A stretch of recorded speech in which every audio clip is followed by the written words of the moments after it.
Now, our Ashley Moss is in the newsroom. She's tracking the response and the reaction from lawmakers around the country. Ashley, what do you have for us?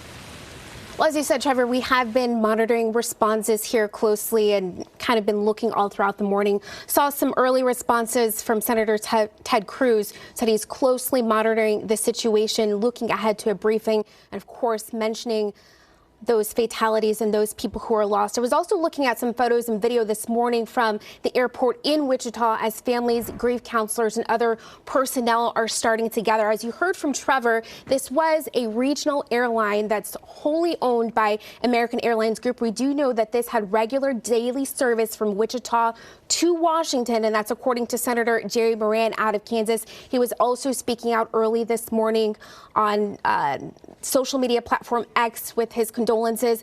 Also looking at several questions that the president is posing this morning, going on to put a post online saying he was questioning why the control tower didn't tell the helicopter to move, making a note that it's a clear night. The lights on the plane were blazing and kind of questioning the helicopter, going on to say that this is a bad situation that looks like it could have been prevented. Obviously, we're still looking into that. You've heard from Trevor. There are so many details that still need to be pieced together. Now, one thing I did see from Senator Roger Marshall in an interview early this morning with CBS News, he made a point that I think is really important to note. No ambulances, which is an indicator of how dire this situation is.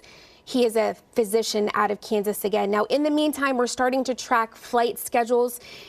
In the meantime, all takeoffs and landings have been stopped completely from this airport. Now, if you didn't know, there are actually 3 Washington-based airports.